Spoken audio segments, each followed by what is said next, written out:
entramos directamente en la polémica principal. Sí, pasemos al tema principal de hoy, que es, Bueno, el el caso caso Lucía Pérez. Así es. El caso Lucía Pérez habría que empezar aclarando lo que es obvio, pero evidentemente la extrema sensibilidad de algunas personas nos obligan a empezar por este lado. Obviamente que la muerte de una chica de 16 años es una tragedia. Y cualquier persona que niegue que es una tragedia, se trata de una persona mala, llena de maldad. Y también habría que aclarar que la ajena también están llenos de maldad. Con lo cual me parece completamente repudiable el uso político que se le está dando a la tragedia de una familia y por sobre todas las cosas a la tragedia de esta chica. Porque para mal o para bien, digamos, quien más sufre las consecuencias es la persona que está muerta. No, por supuesto. Entonces no tiene la oportunidad de decir no usa en mi caso políticamente. Así que aclarado esto, que me parece que es el ABC que todos deberíamos tener en la cabeza cuando se hablan de temas sensibles, vamos a comentar un poco de qué se trata el caso Lucía Pérez. El caso Lucía Pérez ocurrió en el año 2016 y quizás muchos no lo recuerden, pero fue el motor del primer Ni Una Menos. Fue un hito en lo que era el movimiento feminista en Argentina. Sin el caso Lucía Pérez, no nos podríamos imaginar muchas de las cuestiones de agenda de género que sucedieron después. Así es. Entonces, sí, principalmente por el impacto que tuvo, cómo se cubrió la noticia en su momento y bueno, algunas de las cosas que hoy están demostradas, como bien vas a decir vos después, están demostradas como exageraciones o directamente mentiras, generaron una sensación de un shock importante en la sociedad que, como bien decís, generó respuestas sociales bastante duraderas. Al día de hoy todavía tenemos la repercusión, ¿no? Sí. Entonces vamos a ver cronológicamente cómo evolucionó este hecho. En el año 2016, la fiscal Sánchez dio a conocer a la prensa que una chica de 16 años había sido secuestrada, drogada, torturada, violada y asesinada por 2 narcotraficantes. Que en ese momento, vale aclarar, la fiscal Sánchez ni siquiera hizo hincapié que se trataba de narcotraficantes, era por 2 hombres. Y es súper importante tener en cuenta lo que acabo de decir. Vuelvo a repetirlo. La fiscal Sánchez en el año 2016 hizo varias ruedas de prensa para avisar que en la ciudad de Mar del Plata una chica de 16 años había sido secuestrada, torturada, matada, empalada. Digamos, estamos hablando de un caso muy violento. Una muerte muy violenta según la descripción de la fiscal Sánchez. Sí, una descripción casi medieval incluso. La realidad completamente es que cuando medieval. agregaron el empalada, creo que eso fue para mí, eso fue el principal factor de movilización social ahí, porque fue lo que más le generó repudio a la gente, por motivos lógicos. Por supuesto, claro, que si a vos te dicen a esta chica la empalaron, lo primero que pensás es digamos, nada positivo, ¿no? Pero bueno. Claro. Ahora bien, aclaremos qué es el empalamiento, porque hay mucha gente que de repente escucha empalamiento y no sabe qué es lo que es. No es una conversación para menores de edad, así que yo prefería pensar que de otro lado no hay menores de edad.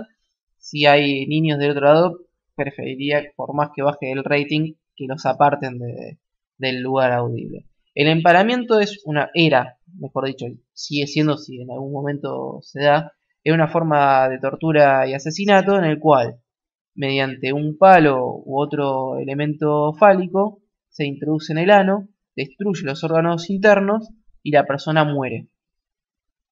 Ese es el empalamiento. Digamos, es una forma muy brutal de cometer un homicidio. Estamos hablando de un tipo de homicidio que en cualquier país del mundo es como mínimo una cadena perpetua. Ahora bien, ¿qué es lo que sucedió? En el año 2017 se terminaron las pericias y resolvieron que no hubo violación, no hubo empalamiento, no hubo tortura, no hubo secuestro, no hubo nada de lo que dijo la fiscal Sánchez. Insisto, año 2017. Ya se sabía en septiembre del año 2017 que todo lo que había dicho la fiscal Sánchez fue un producto de su pura imaginación. Porque la fiscal Sánchez se basó en una teoría en una pericia que la propia perito que había hecho esa pericia advirtió en el año 2017 que ella nunca había hablado de empalamiento, lo cual es terrible. Y hace unos días, en el año 2018, hubo una sentencia en la cual se resolvió que lo que había pasado con esta chica, Lucía Pérez, era lo siguiente. Lucía era una chica de 16 años que consumía drogas, iba cambiando de dealer y resultó tener una situación amorosa, por decirlo de alguna manera, con uno de sus vendedores, ¿verdad? Arreglaron una cita para un encuentro sexual. En la cita, digamos, se juntaron a merendar y a tener relaciones sexuales. Lucía consumió mucha droga, especialmente cocaína. Tuvo un paro cardiorrespiratorio en medio de la relación sexual. Este muchacho, digamos, que es también un joven de 23 años que vendía droga en colegios. O sea, no estamos hablando de una persona de bien. Estamos hablando de gente que vendía droga a menores de edad en colegios. Pero a pesar de todo eso, estamos hablando de una persona que tenía un sistema moral diferente al nuestro. Obviamente nosotros estamos completamente en contra de la venta de drogas a menores de edad en colegios. No. Es algo terrible. Me parece que es uno de los peores crímenes que puede llegar a haber el narcotráfico. Sí, antes de que alguien diga... Sí, antes que alguien diga que estamos defendiendo a alguno de los acusados de este delito. Al contrario. Si fuera por mí, la sentencia que le dieron, multiplíquenla por 10. Claro, tal cual. Y eso es algo que vamos a hablar en un ratito, pero bueno, vamos con lo que son los hechos, ¿verdad? Entonces, lo que sucedió en los hechos fácticos, lo que se comprobó en la justicia es que hubo una relación sexual consentida. Durante la relación sexual consentida murió esta chica, producto de la droga que le había vendido este muchacho de 23 años. Este muchacho, ante la situación, llamó a su socio de 41 años para que le ayudara. También hubo una intervención de un paramédico y resolvieron llevarla al hospital. Le explicaron a la policía, fíjense la preocupación que tenían, o sea, insisto, no son violadores y asesinos, son otro tipo de delincuentes. Le explicaron a la policía y a los médicos qué es lo que había pasado, incluso sabiendo que iban a terminar presos por el delito de narcotráfico. Le explicaron cuánta cantidad de droga consumió la chica, qué había pasado, qué habían hecho. Le explicaron absolutamente todo. Esto está aprobado en el expediente y en el fallo de 66 páginas, donde participan más de 30 testigos. Quiero aclarar esto, y hay muchos testigos de que esto fue efectivamente así y se quedaron en el hospital hasta enterarse cuál era la suerte de esta chica, que lamentablemente murió. Esos son los hechos. Ahora bien, paralelo a esto, lo que está pasando es que en las redes sociales hay una conmoción en la cual está iniciando un movimiento en el cual es Justicia por Lucía, que tiene que ver con la versión de la fiscal hace 2 años. Ahora bien, el fallo no solo tiene esa novedad, sino que apunta contra la propia fiscal a partir de la página 10. Y es muy duro contra la fiscal, porque la tratan de irresponsable y de movilizar a un país con una mentira sacada de su propia imaginación. Página número 10 del fallo. Estamos hablando de un fallo de 66 páginas. Hasta ahí son los hechos. La fiscal, en lo que es, digamos, el veredicto final, termina siendo una de las imputadas por este caso. Le corre un traslado a otro juzgado por el delito de incumplimiento de los deberes del funcionario público, lo cual es terrible para una fiscal que está ejerciendo un cargo. Y los 3 ajustados quedó uno que estaba acusado de encubrimiento, porque la fiscal había llegado a decir que la habían baneado a Lucía para que no se notara que había sucedido todo esto. Estamos hablando verdaderamente de un caso armado. Y los otros 2 acusados están presos al día de hoy con una condena de 8 años y medio por el delito de venta de estupefacientes agravado por la venta de menores de edad y en cercanías de una institución educativa. Ahora bien, hay mucho para analizar en este caso. Me gustaría empezar por una aclaración técnica, si te parece bien. Sí. Que es una crítica a nuestra ley penal.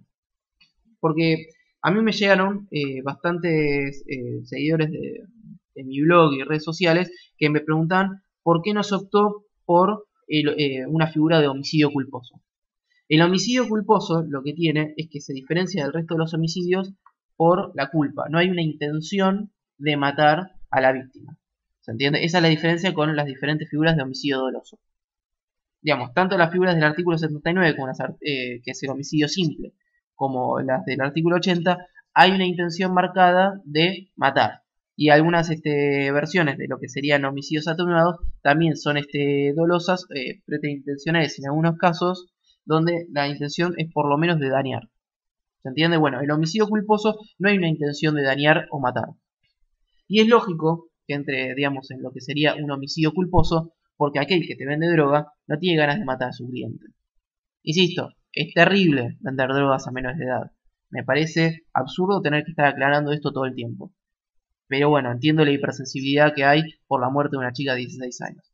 Ahora bien, la lógica es que no hay una intención de matar por una cuestión comercial. Si vos vendés una mercadería, por más lesiva que sea, o por más fatal que pueda llegar a ser, no está en intención de matar al otro porque se te termina el negocio. No, si yo te vendo drogas a vos y vos te morís, no te puedo volver a vender drogas. Nunca es la intención lograr el resultado muerte. Ahora bien, en Argentina tenemos un sistema de concurso ideal de delitos. No es como en España, que se suman las diferentes penas por los diferentes delitos, sino que cuando por un mismo hecho ocurren varias lesiones al orden jurídico, digamos, varios delitos penales, se elige aquella que tiene una mayor cantidad de años, de una mayor pena. ¿Se entiende? Entonces, el artículo 84, que es el homicidio doloso, tiene una pena de 1 a 5 años, mientras que la venta de estupefacientes tiene una pena de 5 a 15. ¿Dónde está el problema y por dónde pasa la crítica? Que a pesar de que hay muchos agravantes a esa venta de estupefacientes de 5 a 15 años, no hay ninguno de los agravantes tiene que ver con el resultado de lesión o muerte.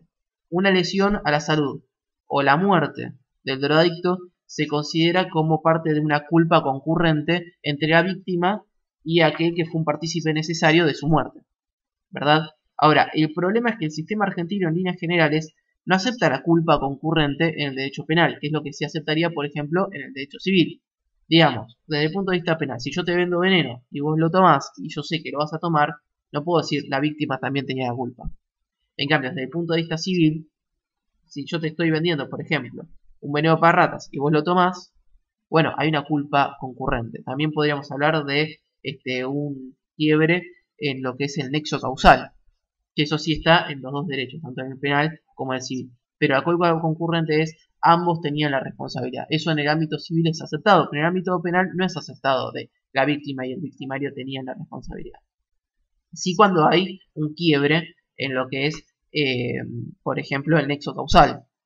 ¿Se entiende? Es por eso que si vos fuiste descuidado y te hurtan tu propiedad, no hay una culpa concurrente. No es, bueno, la persona fue descuidada. Claro. Sí, o en un caso, digamos, más relacionado a esto y a las críticas del feminismo, etcétera, si una mujer es violada no tiene la culpa tampoco. Claro, por supuesto. Imagínense que la culpa concurrente en el derecho penal sería una tragedia. No, por supuesto. Sí, permitiría eso, permitiría, por ejemplo, en el caso, claro. O sea, nuestra justicia actual no prevé que si una mujer fue violada, tenga la culpa ella, lo cual, bueno, hay muchas personas específicamente del movimiento feminista que creen lo contrario, ¿no? Pero no es así. Exactamente. Ahora, ¿qué es lo que sucede? Como no existe la culpa concurrente, tampoco existe la condena por atipicidad. El derecho penal argentino, a partir de lo que es especialmente el artículo 18 y el artículo 19 de la Constitución Nacional, sigue una línea en la cual no te pueden penar por lo que específicamente está prohibido. ¿Se entiende? Lo que suele hacer es, hay un delito que tiene tales dimensiones y si vos entras dentro de esas dimensiones es que estás, digamos, pasible de pena, ¿verdad? Entonces, ¿qué es lo que sucede? Al no existir la culpa concurrente y al no existir un agravante por la muerte, entonces no hay una diferencia en el derecho argentino a la hora de vender estupefacientes entre una droga letal y una droga recreativa. Digamos, el sistema que estamos armando es tan defectuoso desde el punto de vista jurídico que es contrario tanto a la doctrina de aquellos que quieren legalizar las drogas como a aquellos que quieren prohibirlas. Porque aquellos que quieren legalizar las drogas, también te hace una diferencia entre lo que podría ser una droga recreativa, supongamos la marihuana, que está bien, te hace un daño a la salud, pero no te va a matar posiblemente un cigarrillo de marihuana de sobredosis. No, sí, no. Sin embargo, la cocaína sí. Entonces, hay una diferencia en la práctica entre una droga letal y una droga recreativa que efectivamente va a hacerte un daño a la salud. O entre una droga más nociva para tu salud, incluso que no te mate, y una droga menos lesiva para la salud. No hay una diferencia. Entonces, tampoco eso es producente para aquellos que son, digamos, están a favor de la prohibición de las drogas. Entonces, nuestra ley penal es defectuosa. Y respecto a lo que hablamos antes de los hechos y las reacciones de las redes sociales, el fallo Lucía es una triste oportunidad para aprender de nuestros resultados, para aprender, vos decías, una persona que termina generando la muerte por venderle drogas a una chica de 16 años, recién estabas diciendo que le darías una pena como mínimo 3 veces mayor. Sí, sí, ¿verdad? O más. Bueno, entonces, ¿por qué es que no se le dio una pena mayor? ¿Qué personas están a favor de que no se dé una pena mayor? Los jueces evidentemente no. Los jueces le dieron la pena que le podían dar, porque vos me vas a decir, no, bueno, pero ha grabado y es entre 8 y 15 años. Sí, pero no hubo abandono de personas, no formaban parte de una red de narcotráfico más grande. El problema es ese, que si estamos hablando de comercialización, es muy difícil ponerle una valoración a la pena. ¿Por qué? Porque esa pena de 15 años o la pena agravada que podría llegar a ser hasta de 20 años está pensada para el jefe de la organización ilícita, que además te deja a la piba tirada al río. Claro. ¿Se entiende? Es decir, tiene que tener todos los agravantes incluidos para llegar a ese 15. Exactamente. Entonces, ¿qué es lo que sucede? Estos sujetos que, insisto, no son buenas personas, eran narcotraficantes, pero que se preocuparon por la salud de esta chica y estuvieron hasta el momento brindando información que eventualmente podía llegar a salvarle la vida. Por eso es que se determina dando una pena más baja, porque es muy difícil, o sea, es muy subjetivo la valoración de la pena. La valoración de la pena en lo que es el ámbito penal y lo que es la valoración de un resarcimiento en el ámbito civil son muy difíciles de poner. También se les impuso dentro de la pena una multa de 135.000 pesos, ¿verdad? Entonces, estamos hablando de que es muy difícil cuantificar la pena, y cuando no tenés agravantes que te permitan, digamos, porque insisto con esto, los jueces no crean el derecho. Que eso es otro de los errores que estoy viendo que se están dando en las redes sociales. Los jueces lo que hacen es aplicar el derecho. El mejor juez es aquel que se comporta como un positivista puro. El derecho dice una cosa, yo aplico lo que dice el derecho. Cuando empiezan a modificar, digamos, a legislar, en cierto modo, están cometiendo, entre otras cosas, un delito contra el orden constitucional, que es la división de poderes. Entonces, lo primero que me gustaría hacer es esa crítica de orden académico, ¿verdad? De orden puramente técnico. Ahora bien, hay otra cuestión que para mí es otro de los grandes hitos de este fallo, que es la responsabilidad de los funcionarios públicos.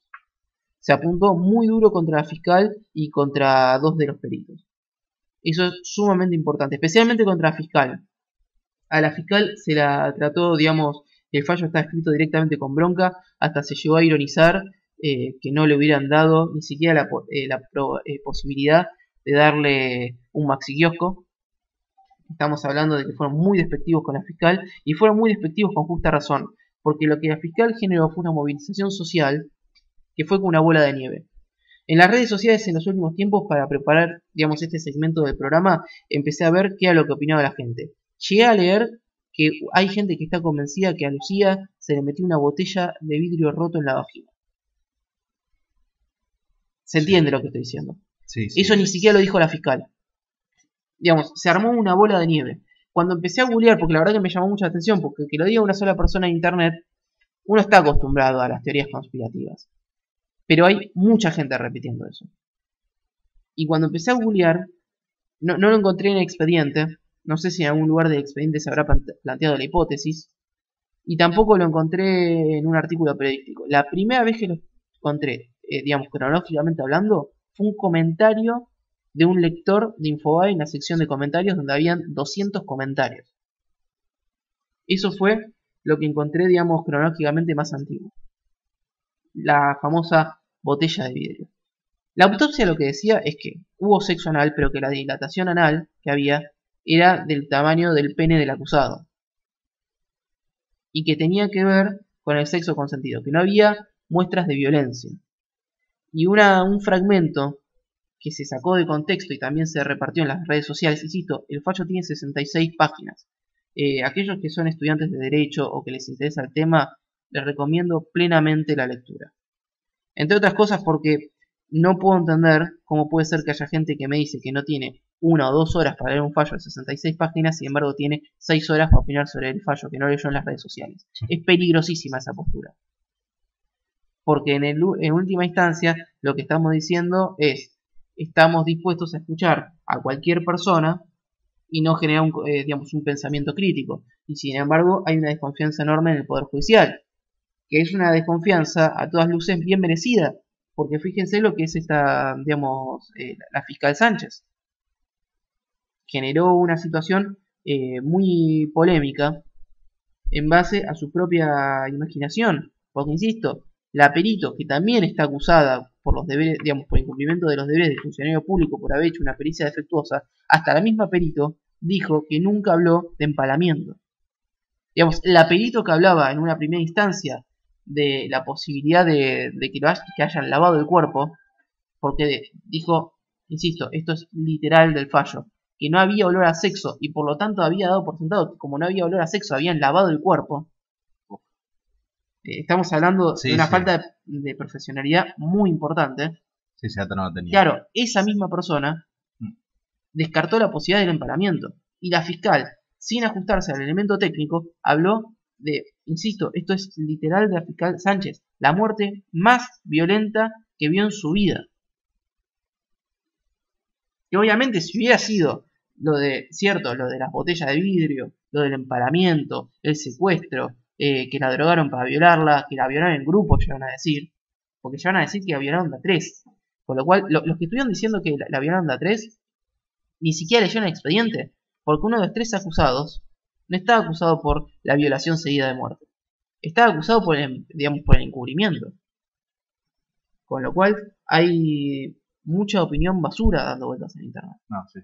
Y es una bola de nieve, es como el juez, en el fallo, el tribunal, habla en la página número 10 del efecto bola de nieve, que lo inició la fiscal Sánchez. Entonces, la responsabilidad de los funcionarios públicos es enorme, y es la primera vez que yo veo un fallo que los jueces se atreven a decir, a esta persona hay que correrla del cargo, y hay que hacerla pagar penal y civilmente por el daño que hizo, porque se habla del daño civil y del daño moral que le hizo la familia de esta menor.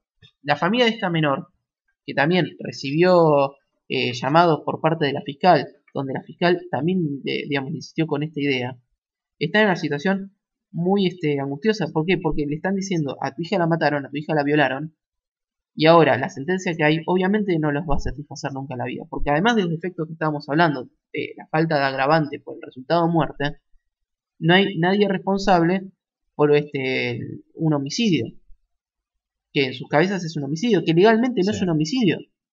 Me imagino, la verdad no me puedo poner en la situación de los padres, pero me imagino que una vez que te implantan una idea como la muerte, como bien vos decías, la fiscal dijo que según su descripción fue la muerte más violenta que vio en su vida, y con todos los elementos que vos mencionaste, un buen motivo para decir eso.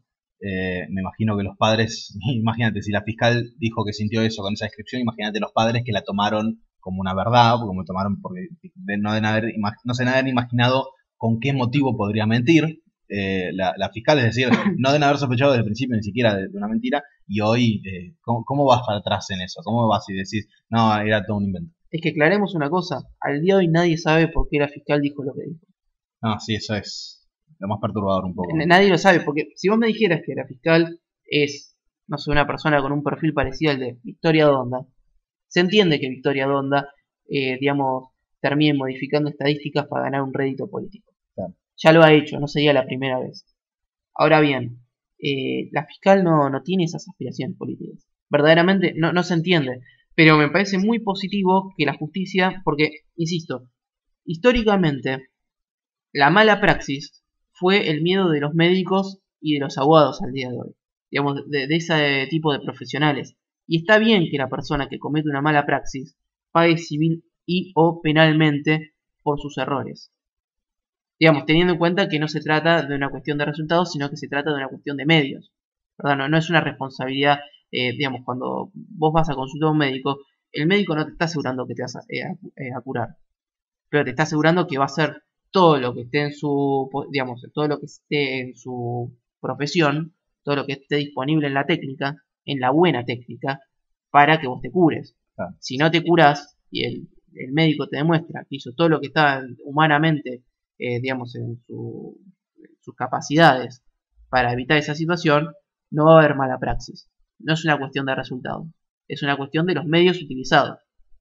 Sin embargo, esta cuestión de la mala praxis estuvo esquivando la responsabilidad de los funcionarios judiciales, tanto de los fiscales como de los jueces.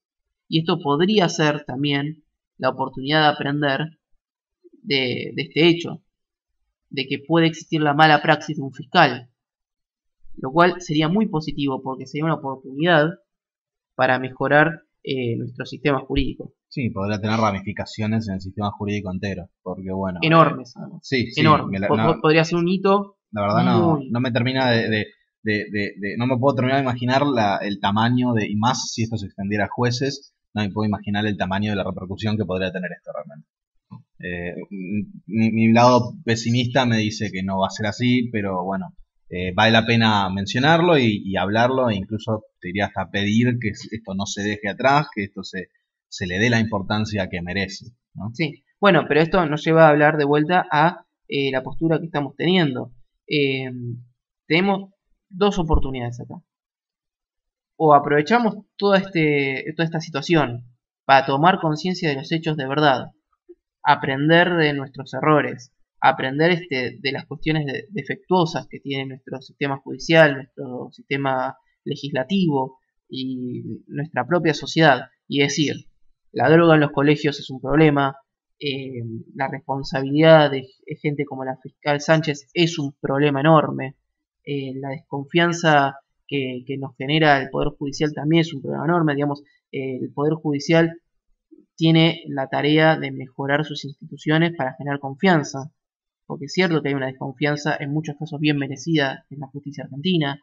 Tenemos la oportunidad de agarrar, decir, los hechos son estos y aprender para mejorar la situación y evitar la próxima tragedia. O tenemos la oportunidad de hacer lo que están intentando hacer aquellos que abrazan la perspectiva de género, que es, los hechos no me convencen porque no me resultan políticamente, digamos, redituables, me abrazo a la versión de la fiscal Sánchez, a pesar de que no haya prueba a favor de eso, porque no la hay, y como me abrazo a esos hechos ficticios, entonces hablo de una justicia patriarcal.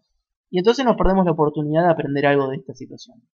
Además de la deshumanización que se genera de todos los que estamos tratando, perdón, tratando de traer un poco de racionalidad a este tema, diciendo los hechos honestos, o sea, una persona que se abraza a esas, a la declaración de, digamos, a los datos que aportó en su momento Sánchez, que resultaron todos mentira, es decir, una persona que se queda con eso, nos escucha a nosotros y o abre la cabeza y piensa, bueno, puede ser que realmente no sea así, o nos va a considerar inmediatamente como mínimo patriarcales, como máximo defensores de asesinos, defensores de violadores, misóginos antimujeres, es decir, nada, es una lástima porque en todos los sentidos, porque bueno, como vos decís, se está perdiendo una oportunidad y además no me gusta mucho hablar de eso, de la famosa grieta, pero se está generando generando un quiebre, digamos, en las relaciones sociales en donde las distancias se hacen insalvables, porque realmente cuando vos pensás que una persona defiende asesinos, defiende violadores, que odia a las mujeres y que cree que como ha dicho, bueno, después vamos a mencionar, como ha dicho Cerruti, que dijo que creemos que a las pibas, que la piba murió porque le gustaba coger. Es decir, cuando vos llegás a ese punto de pensar que una persona defiende esto, ya no tenés ninguna forma de salvar una diferencia con eso. No, por supuesto. Aclaremos también, digamos, el papel lamentable que están teniendo algunos organismos de derechos humanos al respecto. En particular quiero hacer hincapié en lo que es el Instituto de Estudios Comparados de Ciencias Penales y Sociales, el INESIP, que estuvieron, digamos, apuntando en contra del juez, perdón, en contra del tribunal, diciendo que le faltaba perspectiva de género al fallo. Al respecto estaría bueno aclarar varias cosas. Y también hablaron bastante de una imposición arbitraria y reivindicativa de la cultura de la violación. Sí. Acá habría que aclarar varias cosas. En primer lugar, que es una vergüenza que estos organismos de derechos humanos no les importen los hechos, vivan a espaldas de los hechos. Insisto, si uno lee el fallo, que lo recomiendo mucho, ve que hay prueba pericial, que hay prueba, digamos, testimonial, hay todo tipo de prueba, ¿se entiende? Hay pericias psicológicas, hay pericias forenses, hay mucha prueba. No es simple y sencillamente lo que se les ocurrió a los jueces. De hecho, la fiscal Sánchez, que fue la que planteó esta situación, fue tan irresponsable, y esto sale del fallo, que los testigos, los policías y los peritos manifiestan que nunca la vieron personalmente a la fiscal Sánchez. Y de hecho, se menciona y surge de las propias presentaciones de la fiscal Sánchez que no se presentó al lugar de los hechos para hacer una verificación técnica del lugar. Digamos que derivó todo por teléfono en los peritos. Nunca se encontró el arma homicida, que sería el palo o cualquier otro elemento que se pudo haber utilizado para un empalamiento. No existe el arma homicida.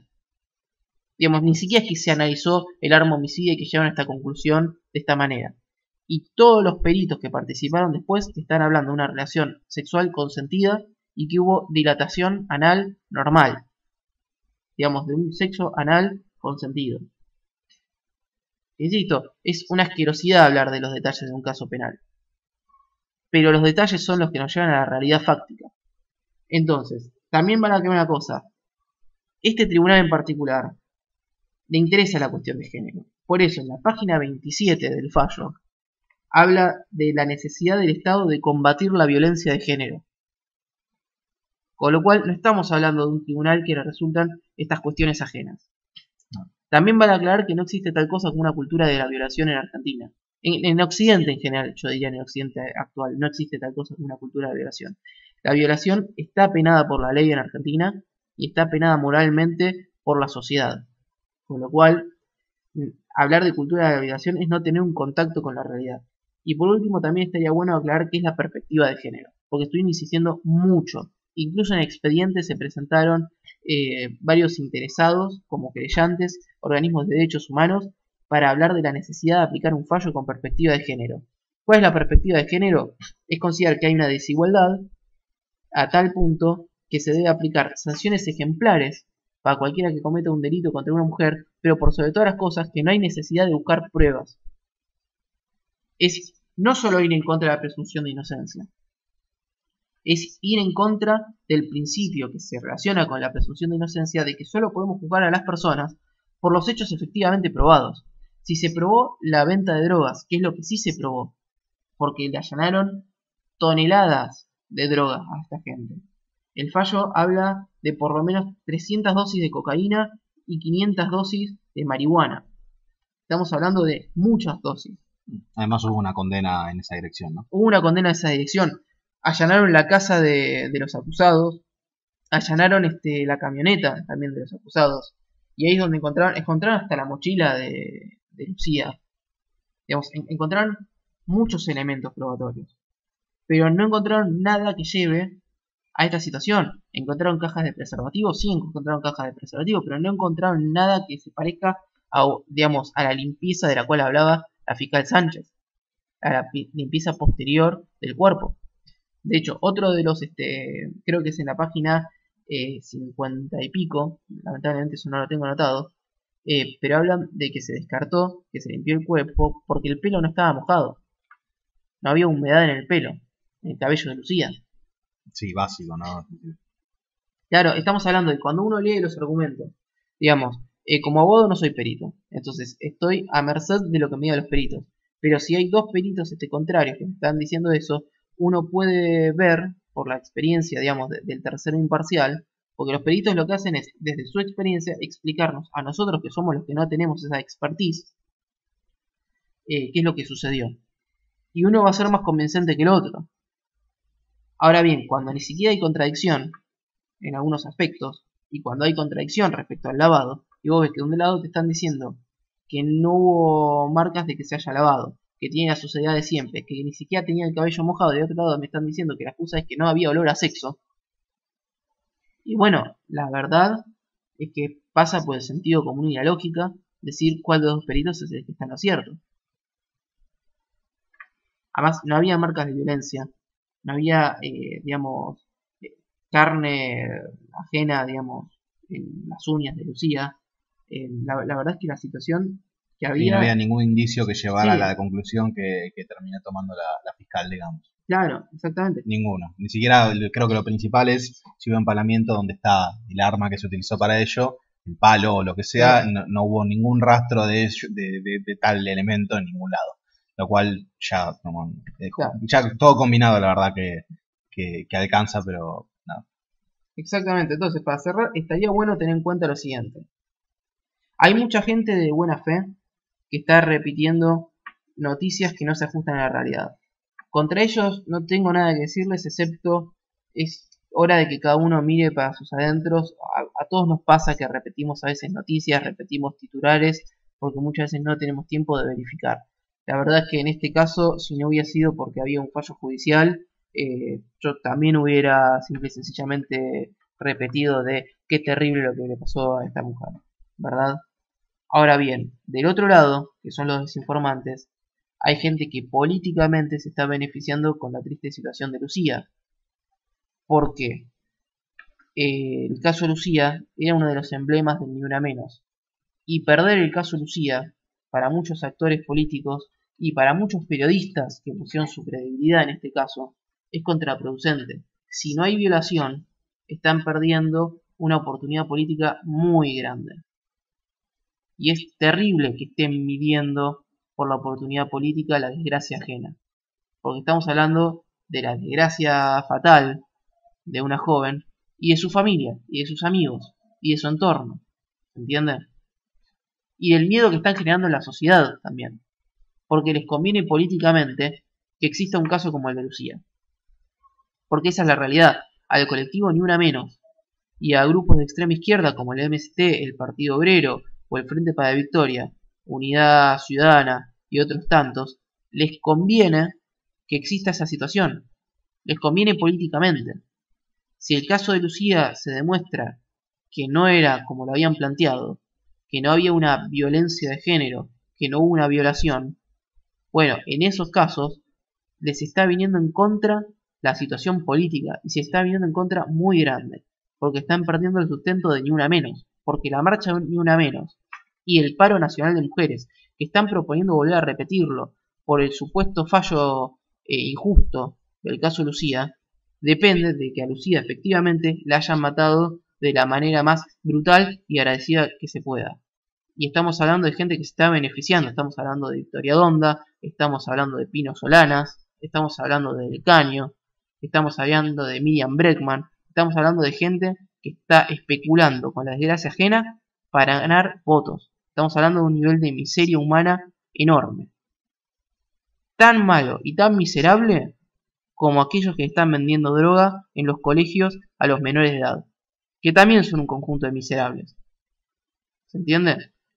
Pero claro, estamos hablando de sistemas morales que son diferentes al tuyo, al mío y al común de la población. Para vos y para mí está mal vender drogas. Para vos y para mí está mal mentir para obtener algo por esa mentira. ¿Se entiende? Estamos hablando de una cuestión filosófica y moral, si se quiere. Entonces, hay que dividir las aguas. De un lado está la gente honesta y de un lado está la gente deshonesta. Y dentro de la gente deshonesta, incluso los que consideramos que hay repudio, no es todo lo mismo. Porque hay una diferencia muy grande de maldad entre una persona que secuestra, tortura, mata y viola y una persona que vende drogas. Ya claro, nosotros estamos a favor de que se pongan penas más duras para este tipo de delitos. Sí, sí, sin duda. Sin duda, la verdad que es una situación, estoy justo mientras hablaba Julián, aprovechaba, estaba leyendo reacciones por todo este tema en las redes sociales. La realidad es que indigna por un lado y a la vez genera impotencia y bronca y lástima y tristeza por saber que se están movilizando incluso como los padres de esta chica, la verdad que... Sí, contra los padres no digo nada. No, que no, quiero no, no es en contra, simplemente porque, me da lástima sí, la situación en la que los pusieron. sí, Porque hoy sienten una impotencia increíble, sienten un dolor enorme, muy sintiendo... justificado además. No, por supuesto, sintiendo que hay una impunidad atrás del caso de sus hijas, de su hija, perdón, y tiene lógica. Esta gente creyó, por la fiscal Sánchez, creyó que su hija había sido violada, asesinada, secuestrada, empalada, ¿no? Y de repente salen impunes. Si vos haces esa línea lógica y bueno, ignorás el fallo en sí, que tiene sobrada evidencia de que no fue así, y de que la fiscal actuó de forma engañosa, que mintió, que planteó digamos, conclusiones falsas. Si vos no agarrás esa parte, lo que estás pensando es que la justicia, bueno, de entrada que la justicia no funciona. Hay gente, como vos decís, que te dice que la justicia es patriarcal, que defiende a la violación, que defiende a la muerte, que la mató de vuelta a esta chica. Sí. Es lo que estoy leyendo, es como... Lo cual, por cierto, si el fallo no fuera el fallo que estamos mencionando, sería una apreciación correcta. Si a vos te dijeran, bueno, mataron a una chica, la violaron, la torturaron, la secuestraron, y los jueces dejaron libres a los violadores, lo primero que se te viene a la mente, si no escuchás la otra campana, es estos jueces, la verdad que merecen estar en la horca en la plaza pública. No, sí, por supuesto, es que si fuera así, si realmente fuera como se plantea desde el feminismo que dicen, y desde muchos sectores en general de la sociedad, porque hay mucha gente que no está informada sobre esto. Y hay mucha gente que lo hace de buena fe. No, por supuesto, yo creo que la mayoría lo hace de buena fe. Sí, la enorme mayoría. Yo pienso que la mayoría, principalmente separo a los políticos, que para mí siempre hay un rédito político, porque están buscando. Sí, ellos no lo hacen de buena fe. Por eso digo, separo a los políticos. El resto, yo creo que la enorme mayoría, si no todos, lo hacen de buena fe, porque realmente creen que acá hay una injusticia, que acá hay impunidad, y estamos viendo un caso donde hay 3 jueces que incluso, nada, en las redes sociales se está buscando hasta escrachar, se están poniendo sus nombres, sus caras, como para que todos los recuerden, como diciendo, estos son los jueces que la volvieron a matar, estos son los que dicen que su asesinato no fue tal. Hay gente diciendo que el argumento es que los asesinos buscaban pasar un buen rato, por ende está bien, como no es así, Sí. no hubo asesinato, simplemente o sea, yo no estoy diciendo, a pesar de que vos, Julián, bien decías que traten de leer el fallo, para mí y lo mejor que podemos hacer todos es tratar de leerlo, pero al menos busquen una opinión objetiva de esto, busquen Un resumen del fallo. algo que les diga por qué pasó esto. No se queden con la idea de realmente, no, estos jueces tienen que ser misóginos defensores de violadores. ¿Por qué hubo esta no absolución? Porque no hubo absolución, hubo condena, pero por tenencia de drogas, por venta de drogas.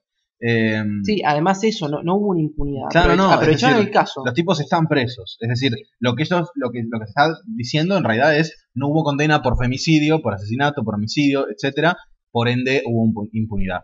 Pero busquen por qué no hubo tal condena. Y hay sobrada evidencia de por qué no, porque no hay sustento para eso. Eso es clave y no es una defensa de los violadores, supuestamente, de los asesinos. No, es una defensa de la verdad, de la realidad, de la objetividad, nada más. Porque además, insisto, hay una diferencia incluso de maldad entre una persona que secuestra a una chica de 16 años, la empala y la mata, y una persona que le vende droga. ¿Se entiende? Digamos, la moral como una cuestión y la maldad como una cuestión más tirando al objetivo, digamos, la intención dolosa de hacerle daño, es diferente.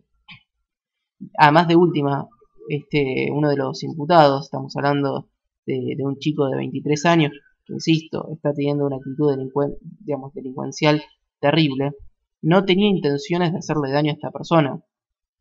De hecho, era su interés romántico, Lucía. ¿Se entiende? Entonces es terrible lo que estamos viviendo, y hay mucha gente de buena fe que está compartiendo esto. Yo tengo algunos compañeros de facultad, estamos hablando abogados recibidos, que se están sumando a estos retweets y no leyeron el fallo. Obviamente no los voy a mandar al frente porque son cuando se trata de sus propios casos, me consta que son profesionales aplicados. Entonces no vale la pena quemarlos, por así decirlo, ¿verdad? Estamos hablando de profesionales que son aplicados. pero que ni siquiera los abogados, y lo veo también en los foros de abogados y en los foros de estudiantes, que están repitiendo las consignas. E insisto, están invirtiendo muchas horas en repetir estas consignas. Entonces no es una falta de tiempo la desinformación. Y es importante tener en cuenta. Y también hay un movimiento, para ser justos, de gente que está intentando meterse en discusiones en las redes sociales para explicar la otra cara, ¿verdad? Porque Sí, vamos a resaltar sí, es también, cierto. vamos a resaltar también lo siguiente. Si bien Clarín es cierto que publicó un par de notas que son despreciables desde este punto de vista, el mismo diario también publicó otras notas donde explican el fallo. Lo mismo vale para Infobae, por ejemplo. Ahora, el fallo completo, que esto sí se lo critico a prácticamente todos los medios, lo tuve que conseguir por fuera de lo que eran los medios tradicionales. Aquel que le interese consigue el fallo, le comento, está en mi sitio web, también lo subí en mi Facebook, creo que en el Rincón Plateísta también está el fallo completo, así que lo pueden encontrar, los que quieran encontrar el fallo completo lo pueden encontrar. Y nosotros de hecho facilitamos recientemente la posibilidad del acceso a una versión PDF, que si de alguna manera lo dieran de baja, yo lo tengo también en formato PDF, así que aquel que esté interesado también nos puede escribir un mensaje privado y con gusto se lo pasamos. No tenemos ningún inconveniente en compartir este fallo, no es una información periodística que sea secreta, ¿verdad? Pero creo que es una oportunidad, insisto, para aprender, y una de las principales lecciones que tenemos que aprender es que los hechos importan y que un mal diagnóstico no nos va a llevar nunca a solucionar un problema, porque no estamos diciendo que los homicidios no sean un problema, pero si intentamos mezclar todos los problemas detrás de digamos, del mismo supuesto, que es ese supuesto de que existe una teoría conspirativa que es el patriarcado, que nos oprime a todos, y bueno, no esperen tener algún tipo de solución con un diagnóstico tan defectuoso. Sí, ¿no? Y que está yendo más allá, no solamente nos oprime, ahora se está, o sea, hay gente ahora convencida de que de que un hombre puede salir a violar y matar y empalar a una piba y que la justicia se va a poner a su lado porque es patriarcal.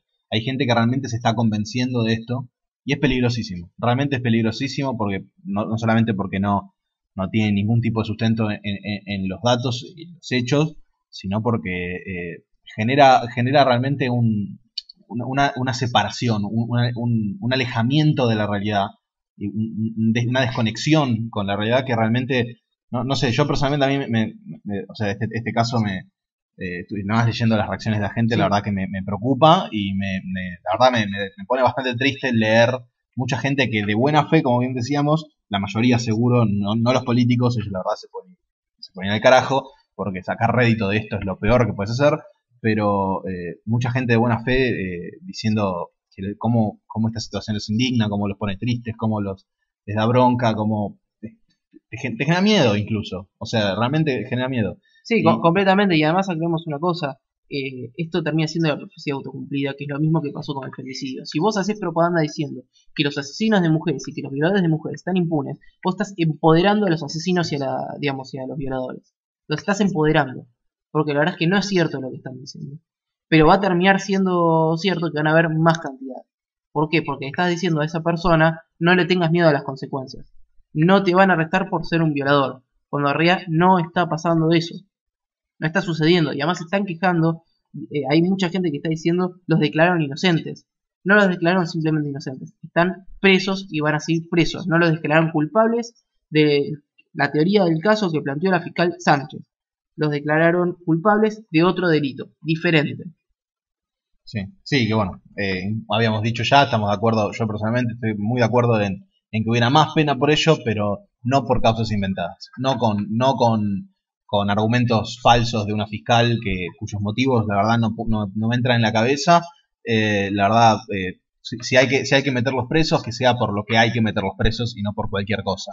Porque la verdad, y nada, y ahora la verdad que estos jueces encima, la verdad yo pienso, este fallo lo estamos viendo en el caso incluso de la responsabilidad que pone la fiscal, es un fallo importante, es un fallo, no voy a defenderlo ni hablar en contra, porque realmente yo me quedo muy corto hablando de un fallo judicial, pero me parece que es un fallo que debería ser tomado muy en serio, un fallo muy relevante, y ahora mismo por este fallo estos jueces, yo no creo que estén amenazados ni en peligro, pero la realidad es que las cosas que estoy diciendo que se están hablando de ellos y la forma en que se está hablando de ellos, No corresponde, porque la verdad que se no. están jugando la carrera y pudieron haber entrado en la situación cómoda de no ajustarse a derecho, de no ajustarse a los hechos y mantener una comodidad total. Porque la verdad es que si los jueces simplemente hubieran mirado para otro lado y le hubieran hecho caso a la fiscal Sánchez, serían los héroes nacionales de todo este tipo de gente. Sí, si lo hubiesen dado perpetuo por homicidio. Tal cual. Pero ¿sabes qué? No se hubieran ajustado a la realidad. No, hubiese sido una derrota para el derecho en sí. Para el derecho, completamente. Porque no se hubiese ajustado a nada de lo que el derecho tiene que defender, que es principalmente lo objetivo, lo real, los hechos. Exactamente. Bueno, vamos a descontracturar un poco, cambiemos de tema. Sí. Porque